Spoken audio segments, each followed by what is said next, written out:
ادبستان کے پروگرام روبرو رضا صدیقی کے ساتھ آج ہمارے مہمان ہیں آسٹریلیا میں مقیم اشرف شاد۔ اشرف شاد پیشے کے اعتبار سے صحافی ہیں، براڈ کاسٹر ہیں، ناول نگار ہیں، فکشن نگار ہیں اور شاعر ہیں۔ آئیے اپنے مہمان سے ملاقات کرتے ہیں۔ اشرف شاد جی، آپ کو اپنے پروگرام روبرو میں خوش آمدید کہتے ہیں۔ بہت بہت شکریہ رضا صدیقی صاحب۔ حسب روایت جو ہمارے پروگرام کا ایک پیٹرن ہے، ہمارے جاننے والے، ہمارے دیکھنے والے سب سے پہلے یہ جاننا چاہتے ہیں کہ ہمارے مہمان کون ہیں۔ آپ اپنے بارے میں کچھ بتائیے کہ آپ کہاں سے ہیں، آپ نے کہاں تک تعلیم حاصل کی، اور اپنے بارے میں ایک تھوڑا سا تعارف کرا دیجئے تاکہ ہم اگلے سیگمنٹ کی طرف چلیں۔ جی، نام تو آپ نے میرا لے ہی دیا، اشرف شاد میرا نام ہے۔ میری پیدائش ہندوستان کے ایک شہر، یو پی کے ایک شہر مراد آباد کی ہے، جہاں سے ہم کوئی 52 یا غالباً 53 میں ہم پاکستان ہجرت کر آ گئے تھے۔ تو ساری میری جو تعلیم ہے، ابتدائی تعلیم بلکہ گریجویشن تک، وہ سب کراچی میں ہوئی، پاکستان میں۔ اس کے بعد میں نے جب صحافت کا پیشہ جو ہے وہ اپنایا اور ملازمت شروع کی اخباروں میں مختلف، تو پھر میں ایک صحافت ہی کی اعلیٰ تعلیم کے لیے ایک اسکالرشپ پر میں یورپ گیا تھا۔ یہ ایک OIJ ایک مشہور تنظیم ہے، آرگنائزیشن آف انٹرنیشنل جرنلسٹ، جس کا کہ پراگ میں ہیڈ آفس تھا۔ اس کا انسٹیٹیوٹ تھا صحافیوں کے لیے، یعنی وہ ٹریننگ جو ہے وہ صحاف جو یعنی ورکنگ جرنلسٹ تھے ان کے لیے تھی۔ تو بڈاپسٹ میں، ہنگری میں اس کا جو ہے وہ انسٹیٹیوٹ تھا۔ تو وہاں سے میں نے پھر یہ تعلیم صحافت کی جو ہے مزید حاصل کی۔ اس کے بعد پھر باقی تعلیم جو تھی، میں ماسٹرز بھی کر رہا تھا، LLB بھی کر رہا تھا، لیکن سب یہ نامکمل چھوڑ دی، کیونکہ صحافت کا معاملہ ایسا ہے کہ جب آپ اس میں ایک دفعہ شریک ہو جاتے ہیں تو پھر وہ بہت ہی کل وقتی کام رہتا ہے، پھر اور کسی کام کے پھر رہتے نہیں ہیں۔ اس کے بعد میں یہاں جب آسٹریلیا آیا ہوں، آسٹریلیا بھی آئے ہوئے مجھے کتنے 32 سال ہو گئے، تو یہاں میں نے پھر یہاں کی ایک بڑی یونیورسٹی ہے، university of New South Wales, تو وہاں سے میں نے ماسٹر کی آنرس وہاں سے میں نے کیا، اور اس کے بعد PhD میں نے اپنی شروع کی۔ تو وہ PhD میری مکمل نہیں ہوئی، یعنی میں مکمل ایک طرح سے ہو گئی تھی، لیکن جب میں بالکل تھیسس لکھنے کے اسٹیج پر آیا تو کچھ صحت کے معاملات شروع ہو گئے، تو وہ پھر میں نے بیچ میں چھوڑ کر پھر یہ ناول نگاری کا قصہ شروع ہو گیا۔ تو یہ ہے مختلف، آپ نے میرا خیال ہے کہ میرے بایو میں دیکھا بھی ہوگا کہ میں کافی ملک پھرا ہوں، گھوما ہوں۔ جی ہاں جی، میں وہی کہنے لگا تھا کہ آپ کے پاؤں میں تو چکر ہے، کیونکہ میں سمجھتا ہوں کہ میری پیدائش سے بھی پہلے سے آپ نے ہجرتوں کا سفر شروع کیا ہوا ہے۔ میری پیدائش تو 1953 کی ہے، آپ 1952 میں انڈیا سے پاکستان آئے، پھر اس کے بعد آپ جو ہے 1980 میں پاکستان سے امریکہ چلے گئے، 1983 میں آپ امریکہ سے بحرین، کویت چلے گئے، پھر 1999 میں آپ خلیجی ریاستوں سے آسٹریلیا چلے گئے، 2003 میں آپ آسٹریلیا سے متحدہ عرب امارات چلے گئے، 2011 میں آپ امارات سے برونائی چلے گئے، اور 2013 میں گھوم کر واپس آسٹریلیا آ گئے، اور اس سارے کو بتاتے ہوئے مجھے سانس چڑھ گیا۔ جی ہاں، وہ بس ہجرتیں مقدر میں لکھ گئی ہیں، در بدری لکھ گئی ہے، بے وطنی لکھ گئی ہے، لیکن ہمارے ایک دوست نے بڑا اچھا لکھا تھا، انہوں نے کہا کہ یہ اشرف شاد کا یہ سفر ہے، پورے گلوبل جرنی جو ہے وہ ایک دائرے کا سفر ہے، وہ دائرہ ہوتے ہوتے گھوم کر ان کا خیال یہ تھا کہ میں واپس پھر کراچی پہنچ جاؤں گا. تو وہ اب جو حالات ہیں مشکل لگتا ہے. لیکن اصل میں کچھ قصے اس طرح رہے اس کے میں کبھی بھی میں پاکستان چھوڑنے کے کبھی بھی حق میں نہیں تھا. ہمارے دوست اس زمانے میں یونیورسٹی کے دوست ہمارے اس زمانے میں مختلف امریکہ خاص طور پر جایا کرتے تھے کسی نہ کسی حوالے سے وہیں پہ سیٹل ہوئے. تو وہ ہم ان کا مذاق اڑاتے تھے. اور لیکن یہ کہ وہ کہتے ہیں کہ بڑا بولنا نہیں چاہیے. وہ ہمارے اپنے سامنے آتا ہے تو ہمیں بھی یہ ایک سیلف ایگزائل میں جلاوطنی میں جانا پڑا ہمیں.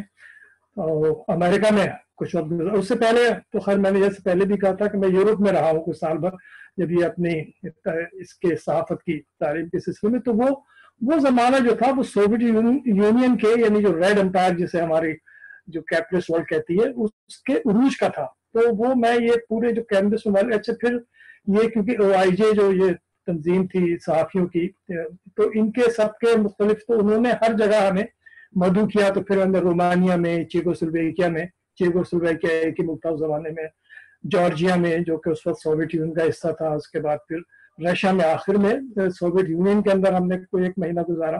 تو ہر جگہ ہم ایک ریاستی مہمان ہوتے تھے, وہاں کی جرنلسٹ ایسوسیشن کے ہم مہمان ہوتے تھے.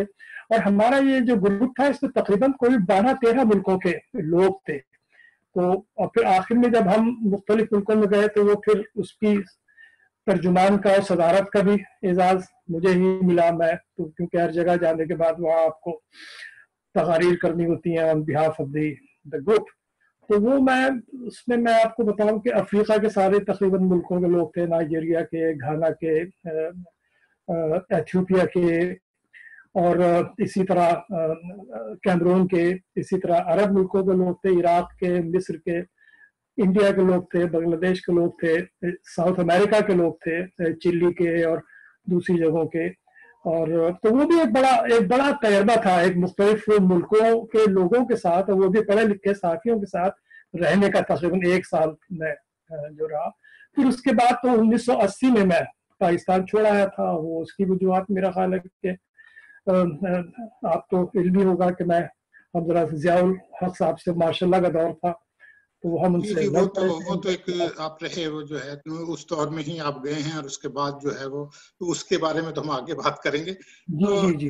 یہ جو بے وطنی کا احساس لیے آپ ملکوں گھومتے رہے, تو لوگ کو ایک ذرا سا سفر کرتے ہیں, لاہور سے کراچی جاتے ہیں تو پاکستان کا سفر نامہ لکھ چھوڑتے ہیں. تو آپ نے کوئی سفر نامہ نہیں لکھا؟ دیکھیے سفر نامہ ایک دو باتیں ہیں اس میں. ایک تو یہ کہ بھئی سفر نامہ جو لکھتے ہیں اچھا انہیں کو. دیکھیے میں یہ کہتا بھی ہوں کہ ہمارے ہاں کا ایک بڑا مسئلہ ہے پاکستان کا کہ پاکستان میں ہر آدمی ہر کام کرنا چاہتا ہے. اچھا خاص طور پہ وہ کام کرنا چاہتا ہے جو اس کو نہیں آتا. تو اب یہ سفر نامہ میرا موضوع نہیں ہے, میں نہیں لکھا. دوسری بات یہ کہ سفر نامہ آپ نے دیکھا ہوگا جو لوگ لکھتے ہیں وہ ایک سیاحتی سفر نامہ ہوتا ہے. یعنی وہ گئے ہفتے بھر کے لیے گئے, 2 ہفتے کے لیے گئے, کہیں امریکہ گئے, یورپ گئے, پھر سفر نامہ لکھا انہوں نے.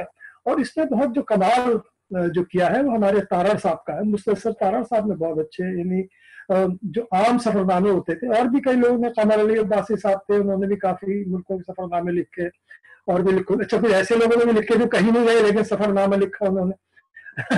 اور ایک سفر نامہ ایسا بھی میں نے دیکھا ہے کہ وہ ایک ٹرانزٹ میں رہے, کوئی 1 دن 24 گھنٹے کے ٹرانزٹ میں, وہ یعنی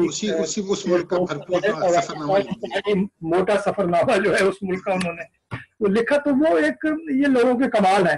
میں یہ سمجھتا ہوں ایک تو کہ کسی بھی ملک کے لوگوں کو آپ جب تک وہاں رہے نہیں ان کے ساتھ آپ ان کو سمجھ نہیں سکتے. اچھا میں ظاہر ہے تہذیب و تمدن جب تک آپ نہ دیکھیں تو اس وقت تک آپ کچھ نہیں لکھ سکتے.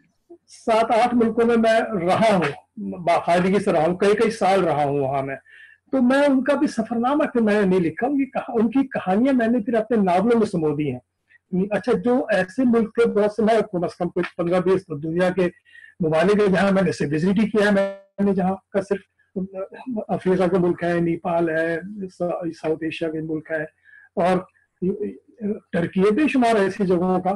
ان کو میں نے ان پر افسانے ضرور میں نے ایک زمانے میں شروع کیے تھے افسانے، جن کا میں نے نام دیا تھا سفر نامے، یعنی اس میں افسانے کو اور اس کو ایک ملک کے سفر کو ملا کر لکھنے کے، اس میں میرے 3-4 افسانے ہیں اس میں میرے، جو میری افسانوی کی کتاب اس میں شامل ہے۔ ایک ترکی کا افسانہ ہے کاش، وہ ایک اس کو ایک افسانہ بھی ہے لیکن وہ پورے ترکی کا سفر بھی ہے، ایک سفر نامہ بھی اسے آپ کہہ لیجئے۔ اسی طرح ایک ایتھوپیا میں گیا تو ایتھوپیا کا ایک میں نے ایک ہمارے کچھ دوستوں نے جب رسالہ نکالا تھا تو مجھ سے کہا تھا فرمائش پر، تو میں نے لکھا تھا امانت، وہ ایتھوپیا کا، اس میں ایک افسانہ بھی ہے، اس میں کہانی بھی ہے لیکن اس کے ساتھ ایک پورے ایتھوپیا کی ایک تھوڑی سی، تو اس طرح کے افسانے ہیں۔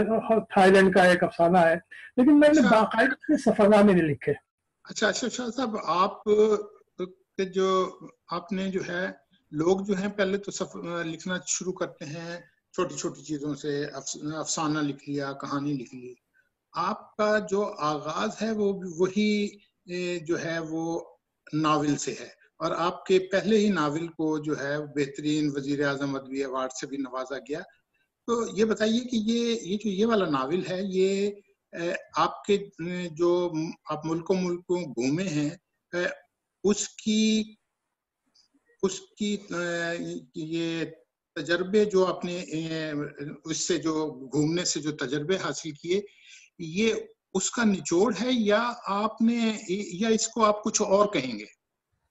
دیکھیے، جو آپ نے پہلی بات کہی کہ میرے لکھنے کا، فکشن لکھنے کا سفر میرا ناول سے شروع ہوا، بجائے اس کے کہ جو عموماً ہوتا یہی ہے کہ لوگ افسانے لکھتے ہیں، پہلے بالکل صحیح کہا آپ نے، افسانے لکھتے ہیں اور پھر افسانوں کے بعد پھر اگلی منزل، اگر بعض لوگ صرف افسانے ہی پہ ختم ہو جاتے ہیں، اور لیکن اس کے بعد ناول لکھتے ہیں، بعد میں لکھتے ہیں، لیکن وہ ایک تربیتی عمل ہوتا ہے۔ افسانہ لکھنا جو ہے نا، وہ ایک تربیتی عمل ہوتا ہے، اس میں آپ کو ایک پلاٹ، کردار نگاری اور یہ سب چیزیں آپ کو اس میں آپ اس سے سیکھتے ہیں اور آگے بڑھتے ہیں پھر۔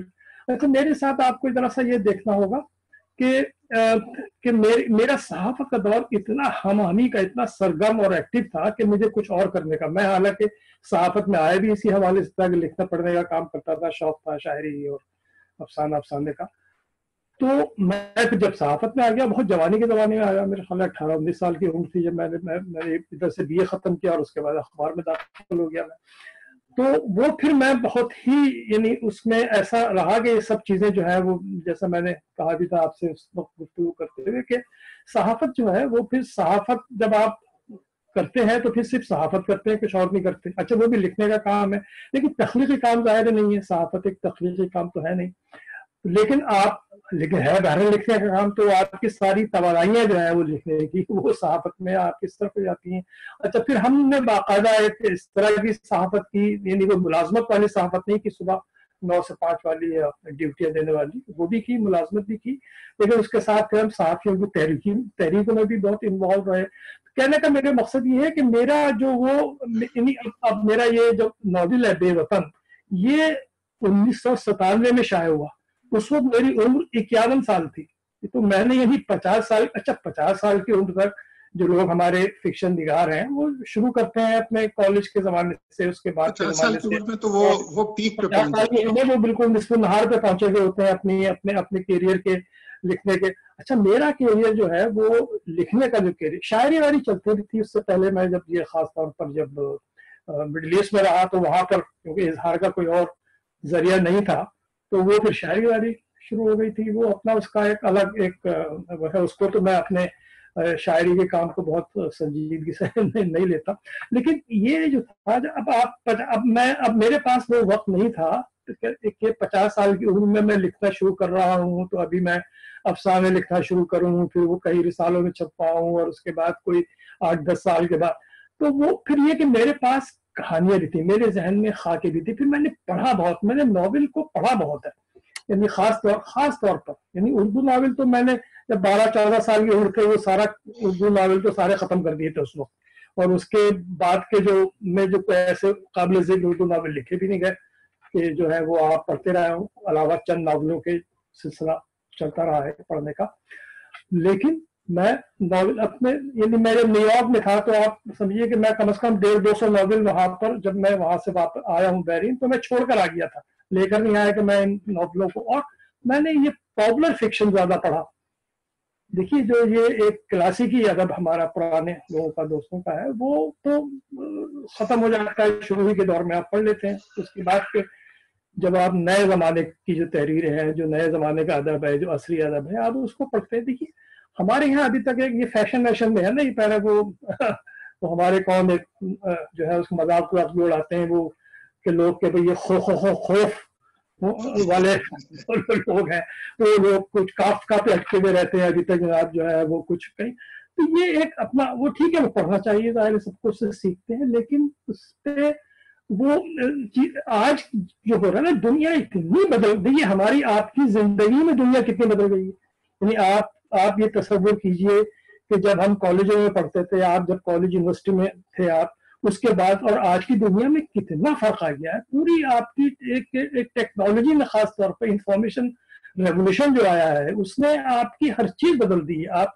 آپ کا اخبار آپ کا اطلاع میں نے کہا ٹیکنالوجی کا آپ اسی سے اندازہ لگا لیں کہ میں اس وقت کہیں بیٹھا ہوا ہوں آپ کہیں بیٹھے ہوئے ہیں اور ہم آپس میں گفتگو کر رہے ہیں. بالکل کمال یعنی کمال ہے کہ آپ سے میں اسی طرح گفتگو کر رہا ہوں روبرو جو آپ نام بھی پروگرام کا جیسے بالکل ہم کے سامنے بیٹھے ہیں کہیں امریکہ میں بیٹھے ہیں یا آپ میرے ساتھ یہاں آسٹریلیا. تو میرے کہنے کا مقصد یہ کہ جب یہ ٹیکنالوجی دیکھیے ترقی اب ہمارا مسئلہ یہ ہے کہ ہم تو پتھر کے دور میں اٹکے ہوئے ابھی تک. وہ کسی نے پاکستان میں یا انڈیا میں ابھی تک میں دیکھ رہا تھا ابھی فیس بک پر ایک بڑی جناب جو ہے سرگرم اور بڑے بڑے اچھے ہمارے پڑھے لکھے لوگ ہیں بحث چل رہی تھی کہ جی یہ فلاں شعر جو ہے یہ 2 لفظ ہے یا اس کے اندر فلاں ہے یا نہیں ہے اور اس کے اوپر جناب سارا زور صرف کیا ہوا تھا. تو کسی نے بڑا اچھا ایک شعر کی وہ چل رہی تھی جی وہ ہمارے دوست تھے پرانے بیچارے جمال احسانی ان کے ایک شعر پر. اب کسی نے بڑا اچھا کمنٹ کیا کہ لگے بھائی اگر آپ یہ اس بحث کو چھوڑ کے کوئی ذرا علمی کوئی سائنسی میں ایسی کاموں میں لگ جاتے تو یہ ہے کہ پاکستان میں آپ نے بھی کوئی ایسی چیز ایجاد کر دی ہوتی ہے کوئی ایسا کام کیا ہوتا کمال کا. آپ اٹکے ہوئے ہیں کہ صاحب وہ انشاءاللہ کا حمزہ جو ہے وہ کہاں لگتا ہے. اب وہ پوری جناب جو ہے اس پر آپ کا بات یہ کہ ہم ابھی تک بالکل پتھر کے دور میں ہیں. ہمارے لکھنے والے بھی دیکھیے میں جب یہ ہمارے ایک عام شکایت ہوتی ہے کہ صاحب لوگوں کا پڑھنا لوگوں نے ختم کر دیا ہے لوگ پڑھتے نہیں ہیں پڑھنے کا شوق ختم ہو گیا. اور بھائی آپ پڑھنے والی چیز دیں گے تو لوگ پڑھیں گے نا. مجھے آپ بتائیے کہ آپ دیکھیے یہ بالکل صحیح ہے کہ پاکستان میں کتابوں کی تقسیم کا نظام انتہائی ناقص ہے خراب ہے جس کی وجہ سے کوئی اچھی کتاب بھی تو نہیں پہنچ پاتی. لیکن میں آپ کو بتاؤں کہ کتاب اچھی کوئی چیز ہو پڑھنے والی وہ پہنچ جاتی ہے. لیکن آپ لکھیں گے آپ سامنے رکھیں گے یہ فلاں ناقد ہے یہ فلاں ادیب ہے اس کو آپ نے امپریس کرنا ہے اور اس کے لیے آپ جو ہے اس میں جناب پوری مشکل پسندی کو آپ ادب سمجھیں گے کہ صاحب یہ ہے ادبی کام. تو وہ پھر بات یہ ہے کہ وہ لوگ نہیں پڑھیں گے آپ کے لوگ وہی پڑھیں گے جو ان کی بالکل جس ان کی لیول کا جس سے ریلیٹ کر سکیں گے وہ. اچھا شاہ جی یہ بتائیے کہ آپ کے نزدیک ناول کیا ہے اور یہ جو کہانی اور افسانہ ہے یہ اس سے مختلف چیز ہے یا اسی کی ایکسپینشن ہے؟ دیکھیے یہ ایک بڑی بحث بنیادی طور پر دیکھیے یہ قصہ کیا ہے کہ یہ سب چیزیں یہ تمام اصناف جو ہے وہ ہمارے یہاں مغربی ادب سے آئی ہیں انگریزی ادب سے آئی ہیں. یہ خاص طور پر فکشن. اچھا فکشن جو ہے نا دیکھیے لفظ ہے اصل میں فکشن.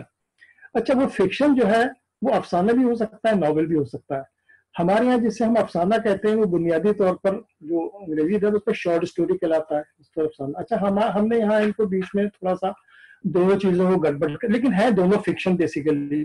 یعنی جو انگریزی کا لفظ ہے فکشن یعنی فسانہ جس کا کہ ترجمہ ہے وہ ہم نے جو ہے اس کو اچھا اب اس میں جو فکشن آپ لکھ رہے ہیں تو وہ ایک آپ اگر ایک مختصر کہانی جو لکھ رہے ہیں نا تو وہ آپ ایک مختصر واقعہ مختصر زمانے کی لیکن آپ زمان و مکان کے حساب سے آپ بہت دور چلے جاتے ہیں کہیں بہت دور ماضی میں چلے جاتے ہیں یا بہت دور مستقبل میں چلے جاتے ہیں یا ایون حال وہ لمبی کہانی. اچھا اس پر ایک بڑی انٹرسٹنگ میں آپ کو بتاؤں ایک بحث ہمارے یہ ایک ڈاکٹر نجمہ شہریار علی گڑھ یونیورسٹی کی پروفیسر ہے انگریزی لٹریچر کی. انہوں نے اور اچھے لکھنے والے بھی ہیں. شہریار صاحب بہت مشہور شاعر تھے. ان کی وائف تھی وہ خیر الگ ہو گئی تھی. وہ ان کی پی ایچ ڈی ہے. ان کی پی ایچ ڈی بھی بڑی ایک یعنی اسی پر ہے ناول پر اور آرٹ پر. کس پر کی تھی، وہ ہماری جو ایک بڑی ادیبہ ہے انگریزی کی، ان پر. تو وہ آئی، میں دبئی میں تھا، تو دبئی میں ایک نشست تھی، نشست میں میں بھی گیا تھا، وہ بھی آیا. اچھا، وہ آ کر انہوں نے ایک اپنی 10 صفحوں کی ایک کہانی انہوں نے وہاں سنا اور کہا کہ یہ ناول ہے میرا. اچھا، پہلی بحث اسی پر ہوئی کہ صاحب یہ جو ہے کہ ایک 10 یا 15 صفحے کی تحریر ناول ہو سکتی ہے یا نہیں ہو سکتی. اور انہوں کا وہ خاص طور پہ وہ اسی پر وہ مصیبت کہ دیکھیے ناول جو ہے، اور پھر اس میں انہوں نے پوری تحقیق کی کہ صاحب وہ جو ہے یہ ناول کا لفظ کہاں سے آیا، گریک لفظ ہے، اس کے معنی کیا ہے اور کس طرح. اس کے بعد اور انہوں نے کہا کہ بھئی اس میں کوئی والیوم کا کوئی یعنی حجم کا یہ صنف ہے، یہ اس کا تعین حجم سے نہیں ہوتا کہ بھئی آپ جو ہے وہ. اچھا، حالانکہ میں نے اس سے اختلاف بھی کیا تھا. دیکھیے اختلاف کہ بھئی ایک شارٹ سٹوری، دیکھیے شارٹ سٹوری مثلاً یہ آپ کو بھی علم ہوگا کہ یہ ایک ہیمنگوے نے ایک چیلنج کیا تھا کہ صاحب میں مختصر ترین، میں جو ہے وہ شرط لگا کر انہوں نے ایک مختصر ترین ایک کہانی لکھی جو کہ صرف 4 لفظوں کی تھی، 4 لفظی کہانی تھی، اور اس پر انہوں نے وہ شرط جیتی تھی اور وہ جو ہے وہ بہت مشہور ہوئی. وہ ایک ہماری ادبی تاریخ کا حصہ بھی ہے. 4 لفظوں کی. اچھا، وہ افسانہ ہے. اچھا، ہمارے اردو میں بھی تجربہ ہوا ہے بہت، خاص طور پہ انڈیا میں بہت زیادہ ہوا ہے.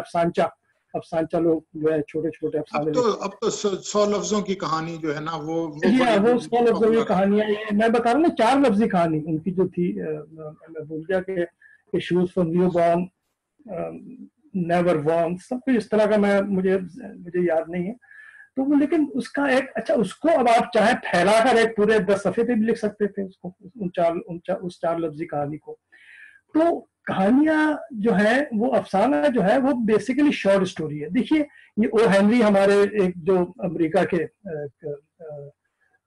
شارٹ سٹوری کا میں سمجھتا ہوں ایک طرح سے بانی تھے وہ، یعنی انہوں نے جو ہے. اچھا، اور اس کی وجہ کیا تھی؟ دیکھیے اس زمانے میں پہلی بار امریکہ میں یہ رسالے جو ہے، ویکلی رسالے جو ہیں یہ شروع ہوئے تھے، یہ رسالوں کی. تو اچھا، وہ ان رسالوں میں وہ اچھا انہوں نے کہا کہ بھئی 1 صفحے کی کہانی. اچھا، رسالے میں وہ تمام دنیا بھر کے قصے ہوتے ہیں، تو اس میں آپ یہ نہیں کر سکتے کہ بھئی پورا کوئی ایک افسانہ جو ہے 10 صفحوں کا 20 صفحوں کا ڈال دیں ایک صفحے. تو یہ او ہینری اس زمانے میں ایک جیل میں تھا، ایک جیل میں وہ اس کو جیل ہوئی تھی، کوئی اس کا ایک لمبی کہانی ہے یا اس کا موقع نہیں ہے کرنے کا. لیکن اس کے پاس کہانیاں بہت تھیں. جیل میں جو لوگ تھے، وہ فارمیسسٹ تھا وہاں پر، وہ اس کے پاس سارے قیدی آتے تھے، ان سب کی کہانیاں. پہلے جیل میں جو قیدی ہوتا ہے آپ سمجھ لیں کہ اس کی ہر آدمی کی کہانی ایک افسانہ، ایک ناول ہے. اس نے کہانیاں لکھی ہیں اور اس کی بہت مشہور کہانیاں ہوئی نے اس کے بعد آنے کے بعد بھی. تو وہ اس کو ایک کہانی کے $100 یا کچھ دیتے تھے اس طرح کے پیسے، اور اس نے لکھنا شروع کی. تو وہ ایک شارٹ سٹوری کا ایک بڑا ایک زمانہ آیا. یہ شاید بات ہے 1900 ارلی یعنی 20th سینچری کی، جس زمانے میں لکھا گیا. اچھا، اس کے بعد سے بھی شارٹ سٹوری افسانے اور بھی بہت لکھے گئے. وہ خیر وہ تاریخ ہے، اتنی جگہ ہے، وہ سب بہت بڑے بڑے لوگوں نے لکھی ہیں کہانیاں. مسئلہ یہ ہے کہ بات آپ کا سوال گم ہو گیا ہے ساری گفتگو میں، کہ ناول آپ جو کہہ رہے تھے کہ افسانے میں فرق کیا ہے، تو وہ میں یہی سمجھتا ہوں کہ ایک تو زمانوں کا فرق ہے کہ بھی آپ جو ہے اب کہانی جو ہے وہ کہانی کے بارے میں 2-4 چیزیں ہیں کہ بھی ایک تو کہانی جو ہے ایک تو ایسی ہے کہ بات یہ ہوتی ہے حجم کیا ہو، یعنی کہ کتنی طویل ہونی چاہیے کہ وہ کہانی رہے، کتنی طویل ہو کہ وہ ناول ہے. اب آپ دیکھیں ناول جو ہے وہ 1000 صفحوں کے بھی ہیں، ناول جو ہے وہ 200 صفحے کے بھی ہیں، 300. آپ یہ 200 صفحے اور 1000 صفحوں کے درمیان. اب میرے ناول ہیں، میرے 3 ناول ہیں، کوئی 700 کوئی 800 صفحے کا، اس سے کم کے نہیں ہے. ایک آخری ناول جو ہے میرا صرف وہ ہے وہ 300-350 صفحوں کا. باقی سب یقین ہے. مجھ سے کہا بھی کسی نے شروع میں، ہمارے ایک بہت اچھے ہمارے سینئر ساتھی تھے، انہوں نے کہا بھی کہ یار جب یہ بے وطن آئی، یار یہ اتنا جب زمانہ نہیں رہا پڑھنے وڑھنے کا، اتنے ذخیر ناولوں کا مختصر لکھیں فلاں کریں. میں نے کہا بھی آپ مجھے یہ ضمانت دے دیجئے کہ میں اس کو مختصر کر کے 200-300 صفحوں کا ناول لکھوں گا تو لوگ بہت جو ہے وہ بہت زیادہ لوگ پڑھنے لگیں گے. اچھا، جی میں صرف ایک بات میں جو پوچھنا یہ چاہ رہا تھا کہ ہم آپ کی طرف آتے ہیں کہ یہ تو خیر ناول کا تو، اور ناول اور یہ تو ایک تجربہ اس ریفرنس سے کہ آپ چونکہ ناول پہ زیادہ تھے تو میں نے اس ریفرنس سے کہ لوگوں کی تحصیل کے لیے جو تعلیم کے لیے کہ جی انہیں ایک فرق جو ہے وہ آپ کی زبان سے پتہ لگ سکے. تو آپ یہ بتائیے کہ ناول کے لیے اگر میں جب دیکھتا ہوں اور آپ کے ناولوں کے بارے میں پڑھتا ہوں، میں نے جو کچھ پڑھا ہے آپ کے ناولوں کے بارے میں، تو بنیادی طور پہ آپ کے تمام ناول جو ہیں سوائے آخری جو آپ کا ناول ہے جو اینکر ہے B A Rustam anchor person جو ہے، اس کے علاوہ وہ بھی تقریباً بنیادی طور پہ تو وہ بھی، تو آپ نے سیاست کا کو اپنے ناولوں کا محور کیوں بنایا؟ دیکھیے ایک تو بہت واضح وجہ ہے کہ میں صحافی تھا. اچھا میں صحافی بھی میں اس طرح تھا کہ کافی یعنی میں نے تو جو یہ آپ کے یہ جو غلام گردشیں ہیں، یہ جو کوریڈورز ہیں اقتدار کے، ان میں بہت دیکھا لوگوں کو، سارے جو وزیر سفیر سیاستدان ہر طرح کے جو لوگ تھے ان کی رپورٹنگ کی، سب سے دوستیاں ہوتی تھی تو معلوم تھا کہ اندر ہو کیا رہا ہے. اچھا پھر کبھی ہم نے سمجھوتا بھی نہیں کیا زیادہ کوئی، ہم تو جو تھا وہ ہم نے لکھا بھی. تو وہ پھر کہانیاں بہت تھیں ایک. اور پھر میرا ایک صحافی کی حیثیت سے، کیونکہ مجھے جو ایک خود بھی میں تحریکوں میں شامل رہا اور ایک طرح سے سیاسی حوالے سے یہ سیاسی یہ صحافتی کی جو تحریک ہے وہ بھی ایک اس کا وہ بھی جڑی ہوئی سیاست سے ہے کہ بھئی آپ کا ماشاء اللہ کیا ملک میں سیاسی نظام بدل گیا آپ کا، اس کے لیے پھر اخباروں میں پابندیاں لگ گئیں، اس کے لیے آپ نے پھر آزادی اظہار کے لیے آپ نے، آزادی رائے کے لیے آپ نے جدوجہد شروع کی آپ نے، اور یہ سب وہ سب چیزیں جڑی ہوئی ہوتی ہیں آپس میں. تو پھر میرے پاس تو میں نے بہت قریب سے دیکھا ان لوگوں کو کس طرح کیا ہوتا ہے کہ کس طرح ہمارے سیاستدان جو ہیں وہ اور یہ اقتدار مافیا جو ہے وہ کس طرح اپنا کھیل جو ہے وہ کھیلتی ہے. اور پھر میرا ایک آخری تجربہ ایک تجزیہ میرا یہ بھی تھا کہ پاکستان کی سیاست کا، پاکستان کے سیاستدانوں کو آپ سنجیدگی سے ان کا تجزیہ نہیں کر سکتے. یعنی کوئی ان کی ایسی کوئی سائنسی بنیاد. دیکھیے دنیا میں یہ ہوتا ہے نا کہ آپ ایک آپ کی بائی ٹریننگ آپ جو ہے وہ کچھ بنتے ہیں، بائی ٹریننگ یعنی آپ صحافی بنتے ہیں، یا بائی ٹریننگ آپ ڈاکٹر بنتے ہیں، یا بائی ٹریننگ آپ پولیٹیشین بنتے ہیں. اچھا ہمارے یہاں تو یہ قصہ ہے نہیں، ہمارے یہاں تو خیر وہ ہمارے یہاں تو ادیب صحافیوں کی ٹریننگ نہیں ہے، بس بن جاتے ہیں. آپ ایم بی بی ایس کی ڈگری لی اور یہ جو آپ نے ناول لکھا وزیر اعظم، تو میں بھی اس کا جواب دے دوں کہ جب بے وطن جب میں نے لکھا نا، بے وطن کو میں سیاسی ناول بالکل نہیں کہتا. وہ اس میں کہانیاں دوسری تھیں، وہ ایک جو ہمارے میں نے جو بات کی نا، میں نے وہ آپ کی بات درست ہے کہ وہ والا ناول اور جو آخری ناول ہے وہ سیاسی تو نہیں ہے لیکن سیاست سے ریلیٹڈ ہی تقریباً وہ ہیں. تو اس ریفرنس سے تو آپ کی بات درست ہے. میں جو بات کہہ رہا تھا کہ وزیر اعظم آپ نے لکھا، وہ وزیر اعظم جو ہے وہ مرکزی کردار نہیں ہے. آپ نے ناول کا عنوان تو وزیر اعظم رکھا لیکن وزیر اعظم جو ہے وہ اس کا مرکزی کردار نہیں ہے. مرکزی کردار آپ نے ذہین جلالی رکھا جو ایک صحافی ہے اور جو اپنی جدوجہد کرتا رہتا ہے، لیکن بعد میں جو آپ کی غلام گردشوں میں سے بہت کچھ کشید کرتا ہے، لیکن بعد میں جو ہے اسی کا حصہ بن جاتا ہے. اس طرح وہ روحانی موت مر جاتا ہے، جس طرح کہہ لیں کہ جو کچھ بھی ہے کہ اس نے اپنے آپ کو بیچا نہیں. آپ نے کہا کہ ہم نے اپنے آپ کو کبھی بیچا نہیں، وہ نہیں کیا، اپنے آپ کو رکھا.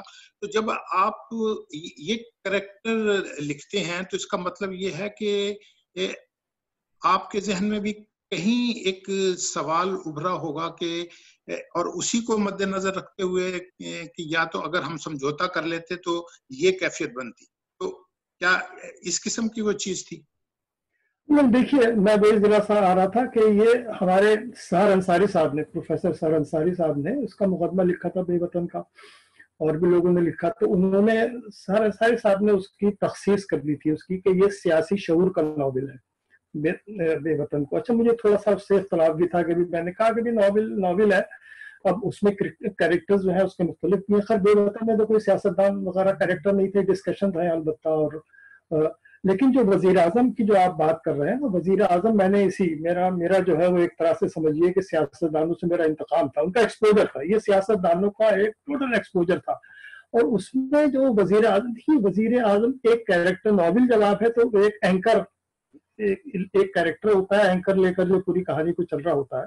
تو وہ ایک ظاہر ایک صحافی ہے جو کہ جس کا کہ رابطہ ہے مختلف، اور بے شمار کوئی 8-10 لوگ ہیں جو کہ وزیر اعظم بننے کے لیے ایک ایسا دور ہے جس میں کہ ایک حکومت بدلی جانی ہے، اور 8-10 لوگ ہیں جو کہ وزیر اعظم بننے کے امیدوار ہیں. اچھا، ان میں نے کیریکٹرائزیشن کی ہے پاکستان کے بہت ہی اہم سیاستدان جو کہ وزیر اعظم رہے یا وزیر اعظم بعد میں بھی بنے، اس سے پہلے بھی رہے یا بننے کی اس وقت اس میں تھے، اس میں ان کیریکٹرز میں نے آپ سب کا آئینہ دیکھ سکتے ہیں جو پاکستان کے. نہیں تو اس کا مطلب یہ ہوا کہ آپ یہ کہہ سکتے ہیں ہم کہ ذہین جلالی آپ خود تھے؟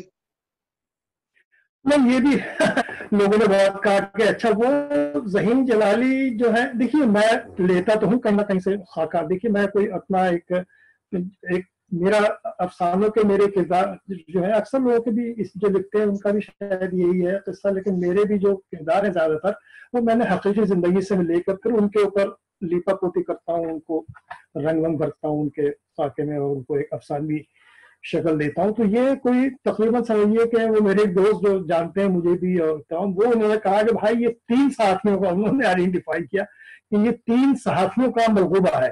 تو میں نے مختلف 3 صحافی، بڑے صحافی میں نام نہیں لوں گا ان کا، ان کو ملا کر میرا اس میں کوئی، میں نے اپنے آپ کو میں نے کبھی یہ دیکھیے بے وطن میں بھی لوگ کہتے تھے کہ صاحب یہ بے وطن آپ کی کہانی ہے بے وطنی کی، بالکل نہیں ہے. میں ہمیشہ بتاتا ہوں کہ بالکل نہیں ہے. نہ ہی میں اس کا وزیر اعظم کا ذہین جلالی بھی میں نہیں تھا.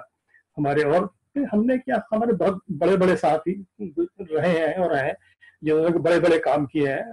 ہم تو بہت، میں تو اپنے آپ کو بہت ایک، میں کہتا ہوں اپنے آپ کو ایک، میں نے جو یہ والی بات کہی نا، میں نے تو اس ریفرنس سے کہا کہ جب کوئی رائٹر لکھتا ہے اس میں لکھتے ہوئے جو اپنے آپ کو واحد متکلم کے طور پہ جب لکھ رہا ہوتا ہے تو ایک کریکٹر کو لے کے چل رہا ہوتا ہے جس کے گرد جو غلام گردشیں ہیں اس میں جو کریکٹر اس کو نظر آ رہے ہوتے ہیں ان کو آبزرو کر رہا ہوتا ہے اور وہ پھر اس کو نریٹ کر رہا ہوتا ہے. تو آپ نے چونکہ ناول لکھا ہے اور آپ صحافی بھی رہے ہیں تو اس سے لگتا یہی ہے کہ یہ آپ خود ہیں. بالکل صحیح. لیکن نہیں، میں نے اپنا ظاہر ہے کہ میرا انوالومنٹ تو ہوگا اس میں، آئے گا میرا ایک اس میں جھلک آئے گی اس میں، اور میرے، لیکن جو میں نے جو بنائے ہیں کردار نگاری میری جو ہے وہ مختلف، میں نے اپنے اوپر اپنے آپ کو ڈھال کر میں نے نہیں، وہ جو کہتے ہیں نا، کیا کہتے ہیں اس کو، بایو پک تو نہیں کہتے، ناول جو لکھتے ہیں اپنی زندگی کے اوپر، آٹو بایوگرافی نہیں، ہاں ناول فکشنل کر کے بھی لکھتے ہیں لوگ. تو وہ جیسے میرا جی نے کہا تھا کبھی کبھی ہر آدمی کی زندگی میں ایک ناول ہوتا ہے، وہ باہر آ جاتا ہے. تو میرا وہ ناول ابھی تک باہر نہیں آیا میری زندگی کا جو ناول ہے. لیکن یہ ہے کہ میرے، دیکھیے جو بھی میرے تجربے ہیں، مشاہدے ہیں، میری جو اپنی تخلیقی میری قوت ہے، صلاحیت ہے میری، تو کیونکہ بہت سی چیزیں ہوتی ہیں نا، یہ لکھنے کا عمل جو ہے نا، تخلیقی عمل، اس پر میں نے دیکھیے ایک آپ کے اس بات سے ذرا سی الگ بات چلی جائے گی کہ تخلیقی عمل میں نے اس پر، میرا احمد فراز پر میرا ایک کام ہے، میری کتاب ہے احمد فراز بقلم خود. اچھا، یہ کتاب جو ہے وہ کوئی، میں ظاہر تنقید نگار نہیں ہوں، خاص طور پر اتنے بڑے لوگوں کی تنقید نہیں لکھ سکتا. وہ ایک ان کی شاعری کا جو تخلیقی عمل ہے، یعنی شعر جو ہے ان کا، وہ ابتدا میں کیا تھا اور وہ اس کے بعد اس کو نکھار کر، سنوار کر، تراش کر وہ کیا شکل دے رہے ہیں. یہ اس کا وجہ یہ تھی کہ تخلیقی اور تحقیقی کام ہے آپ کا، وجہ ہے وہ ان کی ایک اتفاقی کام بھی کہہ لیجیے، ان کی ایک ڈائری جس پر کہ وہ مشق اپنی شعر لکھ کے کرتے تھے اور اصلاح مشق کرتے تھے پوری، وہ میرے گھر میں چھوڑ گئے تھے. ایک دفعہ میرے یہاں وہ آئے، 2-3 دفعہ آئے میرے گھر ہی میں رہے یہاں آسٹریلیا. تو میرے گھر میں وہ 1-2 سال بعد مجھے کہیں ملی وہ ایک کاپی جو ہوتی ہے نا، بچوں کی اسکول والی کاپی جو ہوتی ہے ایک، وہ تھی. تو اس میں تو میں نے دیکھا پورا خزانہ بند ہے ان کی، کوئی 40-50 غزلیں جو تھیں ان کی. وہ میں نے ان سے کہا کہ بھائی آپ بھول گئے تھے، خیر میں نے ان کو بعد میں دے بھی دی، لیکن اس کی میں نے ایک فوٹو کاپی رکھ لیا ان سے اجازت سے. میں نے کہا بھی یہ میں کبھی اس پر کام کروں گا. تو ان کے انتقال کے بعد میں نے پھر، تو وہ ایک بڑا ایک اس میں یہ ہی تھی، اسی لیے اس کا نام احمد فراز بقلم خود رکھا ہے کہ انہوں نے جو مشہور غزلیں ہیں ان کی، وہ کس طرح ان کی اس آخری شکل میں وہ کس طرح پہنچی ہیں جس میں وہ چھپی ہیں یا مشاعرے میں پڑھی ہیں انہوں نے.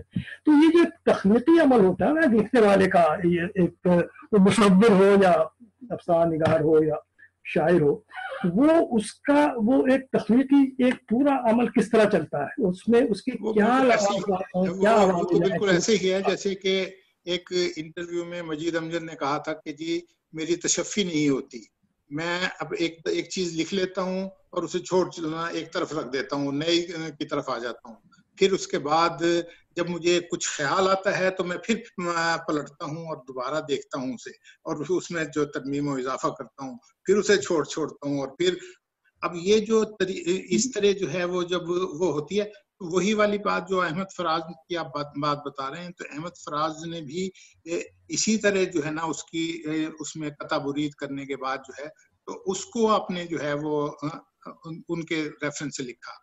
بالکل صحیح کہہ رہے ہیں. دیکھیے ایک تخلیق کار جو ہے نا اس کے لیے میں یہ سمجھتا ہوں، بالکل صحیح کہا ہے مجید امجد صاحب نے، ہمارے بڑے شاعر تھے، کہ وہ اطمینان جو ہے نا وہ موت ہے اس کی. بھئی آپ ختم ہو گئے، آپ اگر مطمئن ہو گئے، آپ نے تخلیق اپنی جو ہے وہ ختم ہو گیا، آپ اس کے بعد پھر آپ کے پاس کوئی جواز نہیں ہے. آپ اطمینان جو ہے نا یہ ایک مطمئن ہو جانا، ایک سیٹسفائی، جو ایک واقعی تخلیق کار ہے بڑا، وہ اس کے لیے بہت. یہ ہمارے مشتاق احمد یوسفی صاحب ہمارے یہاں کا بڑا نام ہے، مرزا کے حوالے سے ہے، اب اس کو آپ تخلیق کاروں کی صف میں شامل کرتے ہیں یا نہیں، یہ ایک الگ بحث ہے.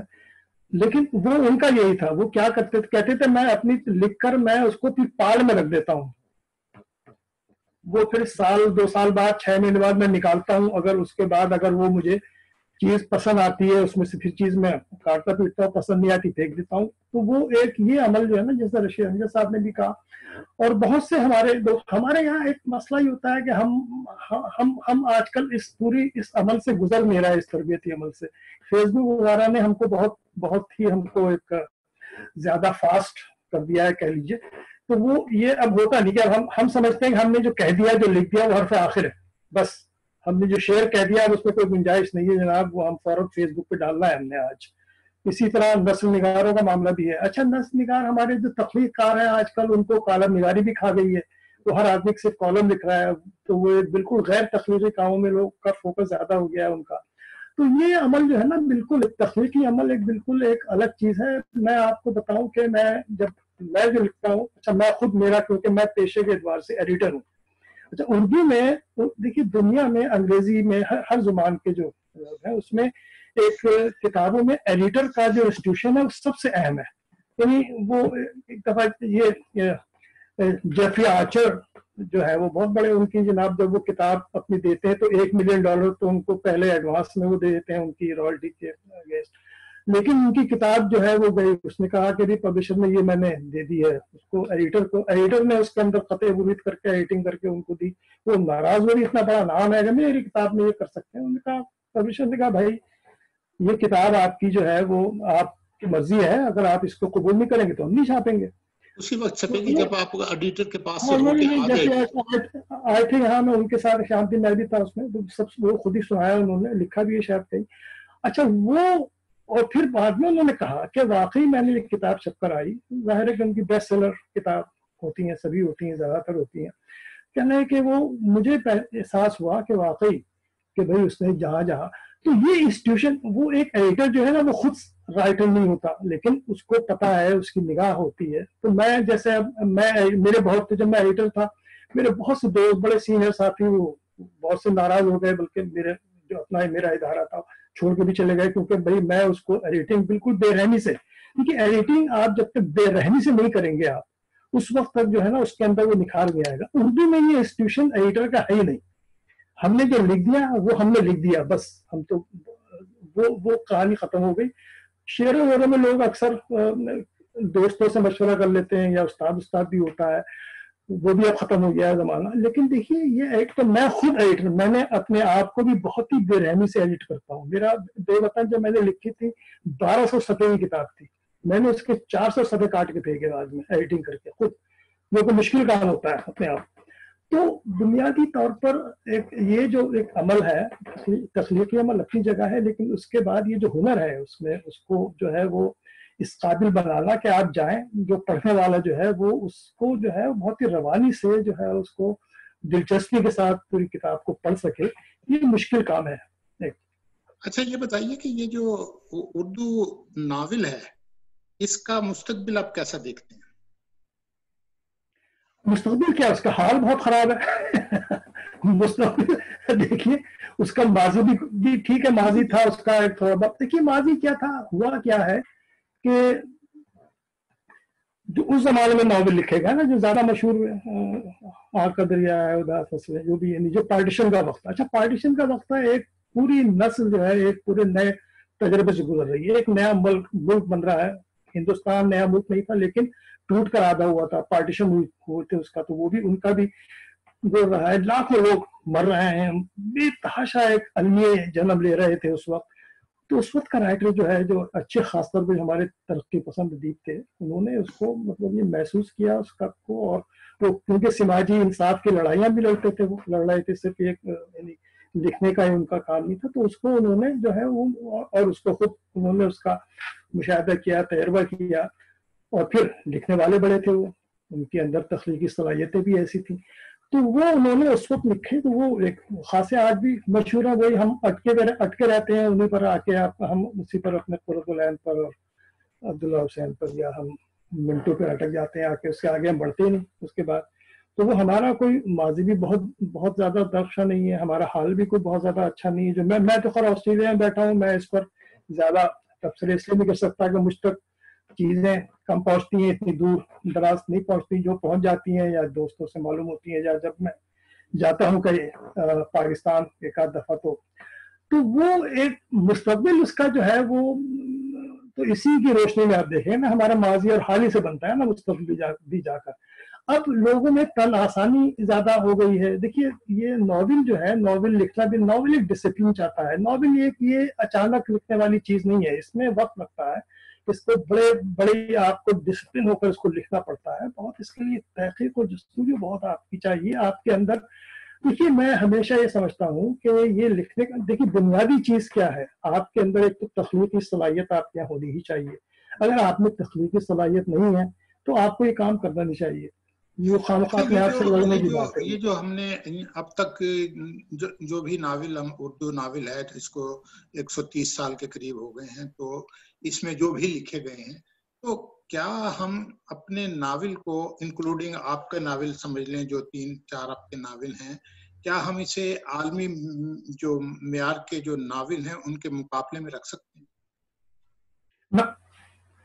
نہ بالکل نہیں. دیکھیے میں آپ کو ایک بات بتاؤں، یہ ہمارے یہاں قصہ کیا ہے کہ 2-4 باتیں ہیں. ہمارے یہاں کا جو لکھنے والا ہے، ایک تو وہ سمجھیے کہ بے عمل ہے. لیکن ناول ایسے نہیں لکھے جاتے. آپ کے گھر، آپ اپنے تہ خانوں میں بیٹھ کے نہیں لکھے جاتے. آپ کا یہ جتنے بھی بے نام باہر کے ادب کے ہیں بھائی، وہ جب جنگ ہو رہی ہے، جنگ عظیم ہو رہی ہے، اس میں جا کے لڑ رہے ہیں، وہ خود جا کے کسی نہ کسی اس عمل میں، اس میں شریک ہیں کسی نہ کسی اعتبار سے. جو ایک بڑے پیمانے پر عالمی سطح پر جو بڑی لڑائیاں ہو رہی ہیں، نظریاتی لڑائیاں ہو رہی ہیں، ان کے اندر ہم بیٹھ کر، ہم اپنے ایک متخیلہ کے زور پر یا اپنے مطالعے کے زور پر صرف ہم نہیں لکھ سکتے جب تک ہم اس میں خود ہمارا اپنا تجربہ شامل نہیں ہوگا. ہمارے لوگ پرانے بڑے بڑے ادیبوں کی اور اس کی باتیں کرتے ہیں، باہر کے ادیبوں کی، کہ صاحب وہ کافکا کی، وہ بھائی ان کی زندگی، میں ان سے کہتا ہوں آپ ان کی زندگی کی پہلے کہانی پڑھیے. ان کی زندگی، انہوں نے کس طرح زندگی کاٹی اور کس طرح اس زندگی کو، اپنی زندگی کو انہوں نے اپنے ادبی تخلیقی کام میں. اب مارکیز کو بات کرتے ہیں، مارکیز نے، وہ بھی انگریز نہیں تھا، اسپین کا آدمی، اسپینش زبان میں ترجمہ ہوا تو ایک دم دریافت ہوا پوری دنیا کو، کہاں سے کہاں پہنچا، وہ نوبل پرائز بھی ملا اس کو. آپ کے آپ مجھے آج یہ بتا دیجئے کہ آپ کا کوئی ایک رائٹر آپ دے دیجئے اس کو، ان کو حیدر سے لے کر اور نیچے تک لے کر سب نے کوشش کی ہوگی. ہمارے یہاں بڑا ایک ہوتا ہے لوگوں کو، یہ ہمارا ترجمہ کریں جی، ہم انگریزی میں ہو رہا ہے اور فلاں ہو رہا ہے، اس میں ہو رہا ہے. بات یہ ہے کہ کسی کو آج تک کسی دوسری زبان کے کسی معاشرے میں اس کو پذیرائی ملی. آپ کے پاکستانی جو رائٹر ہیں جن کو کہ باہر، وہ رائٹر ہیں جو کہ آباد ہوئے ہیں